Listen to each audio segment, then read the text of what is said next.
بسم الله الرحمن الرحيم ألف لام را تلك آيات الكتاب المبين إنا أنزلناه قرآنا عربيا لعلكم تعقلون نحن نقص عليك أحسن القصص بما أوحينا إليك هذا القرآن وإن كنت من قبله لمن الغافلين إذ قال يوسف لأبيه يا أبت إني رأيت 11 كوكبا والشمس والقمر رأيتهم لي ساجدين قال يا بني لا تقصص رؤياك على إخوتك فيكيدوا لك كيدا إن الشيطان للإنسان عدو مبين وكذلك يجتبيك ربك ويعلمك من تأويل الأحاديث ويتم نعمته عليك وعلى آل يعقوب كما أتمها على أبويك من قبل إبراهيم وإسحاق إن ربك عليم حكيم لقد كان في يوسف وإخوته آيات للسائلين إذ قالوا ليوسف وأخوه أحب إلى أبينا منا ونحن عصبة إن أبانا لفي ضلال مبين اقتلوا يوسف أو اطرحوه أرضا يخل لكم وجه أبيكم وتكونوا من بعده قوما صالحين قال قائل منهم لا تقتلوا يوسف وألقوه في غيابة الجب يلتقطه بعض السيارة إن كنتم فاعلين قالوا يا أبانا ما لك لا تأمنا على يوسف وإنا له لناصحون أرسله معنا غدا يرتع ويلعب وإنا له لحافظون قال إني ليحزنني أن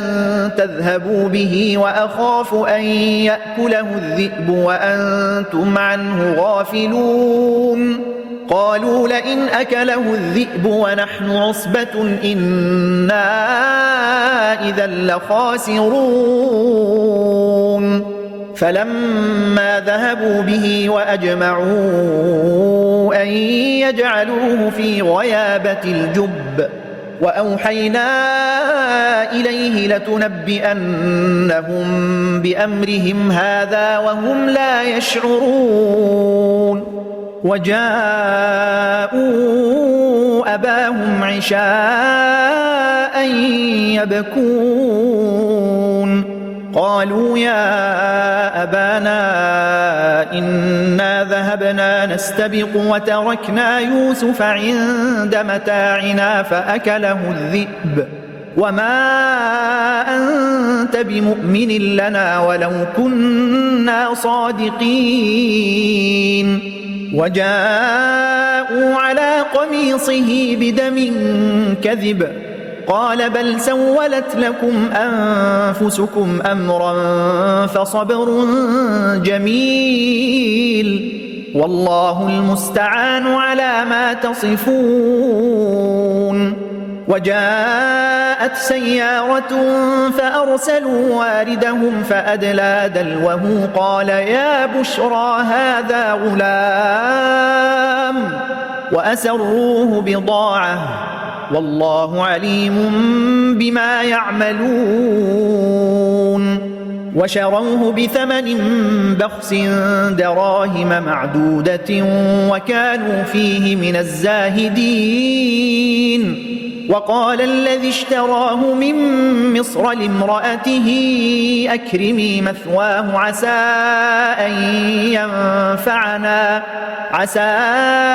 أن ينفعنا أو نتخذه ولدا. وكذلك مكنا ليوسف في الأرض ولنعلمه من تأويل الأحاديث والله غالب على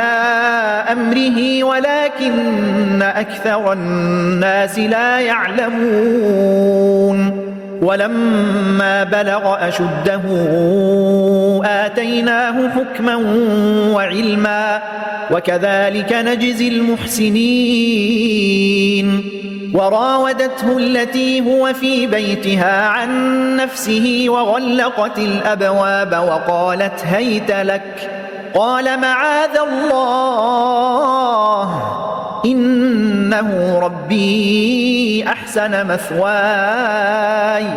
إنه لا يفلح الظالمون. ولقد همت به وهم بها لولا أن رأى برهان ربه كذلك لنصرف عنه السوء والفحشاء إنه من عبادنا المخلصين. واستبق الباب وقدت قميصه من دبر وألف يا سيدها لدى الباب قالت ما جزاء من أراد بأهلك سوءا إلا أن يسجن أو عذاب أليم. قال هي راودتني عن نفسي وشهد شاهد من أهلها إن كان قميصه قد من قبل فصدقت وهو من الكاذبين وإن كان قميصه قد من دبر فكذبت وهو من الصادقين. فلما رأى قميصه قد من دبر قال إنه من كيدكن إن كيدكن عظيم. يوسف أعرض عن هذا واستغفري لذنبك إنك كنت من الخاطئين. وقال نسوة في المدينة امرأة العزيز تراود فتاها عن نفسه قد شغفها حبا إنا لنراها في ضلال مبين. فلما سمعت بمكرهن أرسلت إليهن وأعتدت لهن متكأ وآتت كل واحدة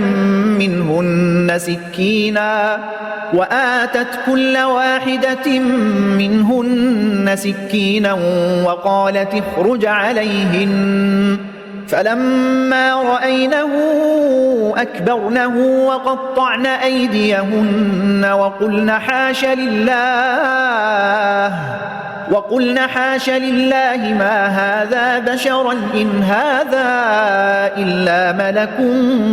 كريم. قالت فذلكن الذي لمتنني فيه ولقد راودته عن نفسه فاستعصم ولئن لم يفعل ما آمره ليسجنن وليكونن من الصاغرين. قال رب السجن أحب إلي مما يدعونني إليه وإلا تصرف عني كيدهن أصب إليهن وأكن من الجاهلين. فاستجاب له ربه فصرف عنه كيدهن إنه هو السميع العليم.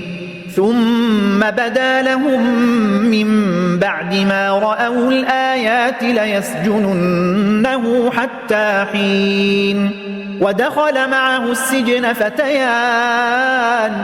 قال أحدهما إني أراني أعصر خمرا وقال الآخر إني أراني أحمل فوق رأسي خبزا تأكل الطير منه نبئنا بتأويله إنا نراك من المحسنين قال لا يأتيكما طعام ترزقانه إلا نبأتكما بتأويله قبل أن يأتيكما ذلكما مما علمني ربي إني تركت ملة قوم لا يؤمنون بالله وهم بالآخرة هم كافرون واتبعت ملة آبائي إبراهيم وإسحاق ويعقوب ما كان لنا أن نشرك بالله من شيء ذلك من فضل الله علينا وعلى الناس ولكن أكثر الناس لا يشكرون يا صاحبي السجن أأرباب متفرقون خير أم الله الواحد القهار ما تعبدون من دونه إلا أسماء سميتموها أنتم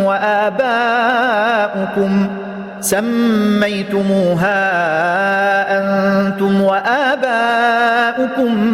ما أنزل الله بها من سلطان إن الحكم إلا لله أمر ألا تعبدوا إلا إياه ذلك الدين القيم ولكن أكثر الناس لا يعلمون يا صاحبي السجن أما أحدكما فيسقي ربه خمرا وأما الآخر فيصلب فتأكل الطير من رأسه قضي الأمر الذي فيه تستفتيان وقال للذيظن أنه ناج منهما اذكرني عند ربك فأنساه الشيطان ذكر ربه فلبث في السجن بضع سنين وقال الملك إني أرى 7 بقرات سمان يأكلهن 7 عجاف وسبع سنبلات خضر وأخر يابسات يا أيها الملأ أفتوني في رؤياي إن كنتم للرؤيا تعبرون قالوا أضغاث أحلام وما نحن بتأويل الأحلام بعالمين وقال الذي نجا منهما وادكر بعد أمة أنا أنبئكم بتأويله فأرسلون يوسف أيها الصديق أفتنا في 7 بقرات سمان يأكلهن 7 عجاف و7 سنبلات خضر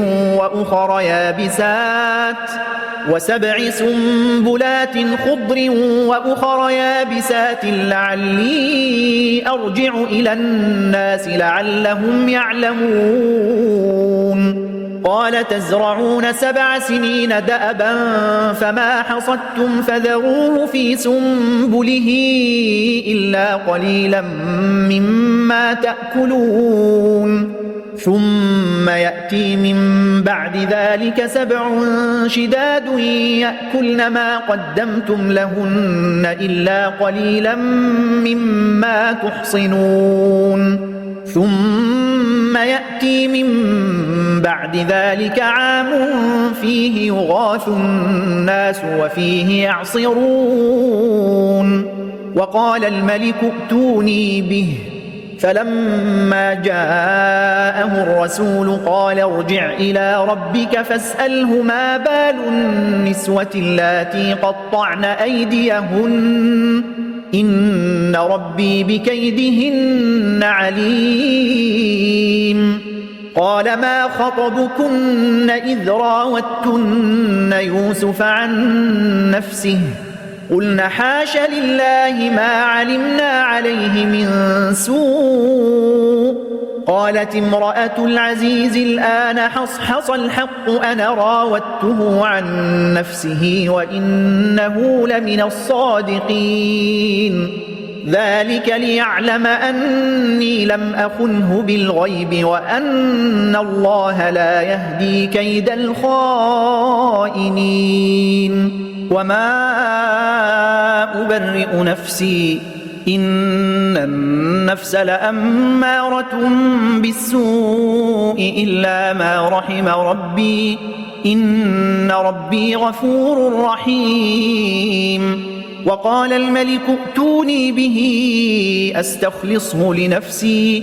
فلما كلمه قال إنك اليوم لدينا مكين أمين قال اجعلني على خزائن الأرض إني حفيظ عليم وكذلك مكنا ليوسف في الأرض يتبوأ منها حيث يشاء نصيب برحمتنا من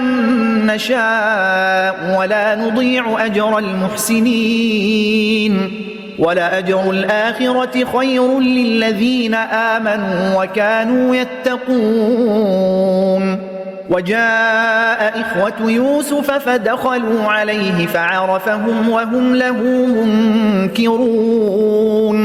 ولما جهزهم بجهازهم قال ائتوني بأخ لكم من أبيكم ألا ترون أني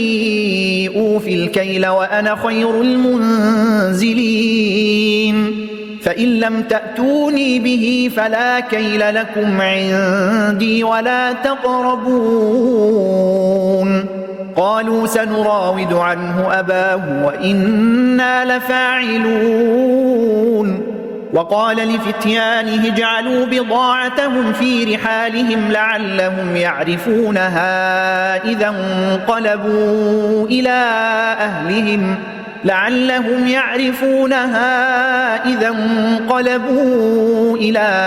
أهلهم لعلهم يرجعون فلما رجعوا إلى أبيهم قالوا يا أبانا منع منا الكيل فأرسل معنا أخانا نكتل وإنا له لحافظون قال هل آمنكم عليه إلا كما أمنتكم على أخيه من قبل فالله خير حافظا وهو أرحم الراحمين ولما فتحوا متاعهم وجدوا بضاعتهم ردت إليهم قالوا يا أبانا ما نبغي هذه بضاعتنا ردت إلينا ونمير أهلنا ونحفظ أخانا ونزداد كيل بعير ذلك كيل يسير قال لن أرسله معكم حتى تؤتون موثقا من الله لتأتونني به إلا أن يحاط بكم فلما آتوه موثقهم قال الله على ما نقول وكيل وقال يا بني لا تدخلوا من باب واحد وادخلوا من أبواب متفرقة وما أغني عنكم من الله من شيء إن الحكم إلا لله عليه توكلت وعليه فليتوكل المتوكلون ولما دخلوا من حيث أمرهم أبوهم ما كان يغني عنهم من الله من شيء إلا حاجة في نفس يعقوب قضاها وإنه لذو علم لما علمناه ولكن أكثر الناس لا يعلمون ولما دخلوا على يوسف آوى إليه أخاه قال إني أنا أخوك فلا تبتئس بما كانوا يعملون فلما جهزهم بجهازهم جعل السقاية في رحل أخيه ثم أذن مؤذن أيتها العير إنكم لسارقون قالوا وأقبلوا عليهم ماذا تفقدون قالوا نفقد صواع الملك ولمن جاء به حمل بعير وأنا به زعيم قالوا تالله لقد علمتم ما جئنا لنفسد في الأرض وما كنا سارقين قالوا فما جزاؤه إن كنتم كاذبين قالوا جزاؤه من وجد في رحله فهو جزاؤه كذلك نجزي الظالمين فبدأ بأوعيتهم قبل وعاء أخيه ثم استخرجها من وعاء أخيه كذلك كدنا ليوسف ما كان ليأخذ أخاه في دين الملك إلا أن يشاء الله نرفع درجات من نشاء وفوق كل ذي علم عليم قالوا إن يسرق فقد سرق أخ له من قبل فأسرها يوسف في نفسه ولم يبدها لهم قال أنتم شر مكانا والله أعلم بما تصفون قالوا يا أيها العزيز إن له أبا شيخا كبيرا فخذ أحدنا مكانه إنا نراك من المحسنين قال معاذ الله أن نأخذ إلا من وجدنا متاعنا عنده إنا إذا لظالمون فلما استيئسوا منه خلصوا نجيا قال كبيرهم ألم تعلموا أن أباكم قد أخذ عليكم موثقا من الله ومن قبل ما فرطتم في يوسف فلن أبرح الأرض حتى يأذن لي أبي أو يحكم الله لي وهو خير الحاكمين ارجعوا إلى أبيكم فقولوا يا أبانا إن ابنك سرق وما شهدنا إلا بما علمنا وما كنا للغيب حافظين واسأل القرية التي كنا فيها والعير التي أقبلنا فيها وإنا لصادقون قال بل سولت لكم أنفسكم أمرا فصبر جميل عسى الله أن يأتيني بهم جميعا إنه هو العليم الحكيم وتولى عنهم وقال يا أسفا على يوسف وابيضت عيناه من الحزن فهو كظيم قالوا تالله تفتأ تذكر يوسف حتى تكون حرضا أو تكون من الهالكين قال إنما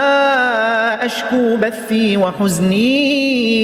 إلى الله وأعلم من الله ما لا تعلمون يا بني يذهبوا فتحسسوا من يوسف وأخيه ولا تيأسوا من روح الله إنه لا ييأس من روح الله إلا القوم الكافرون فلما دخلوا عليه قالوا يا أيها العزيز مسنا وأهلنا الضر وجئنا ببضاعة مزجاة فأوف لنا الكيل وتصدق علينا إن الله يجزي المتصدقين قال هل علمتم ما فعلتم بيوسف وأخيه إذ أنتم جاهلون قالوا أئنك لأنت يوسف قال أنا يوسف وهذا أخي قد من الله علينا إنه من يتق ويصبر فإن الله لا يضيع أجر المحسنين قالوا تالله لقد آثرك الله علينا وإن كنا لخاطئين قال لا تثريب عليكم اليوم يغفر الله لكم وهو أرحم الراحمين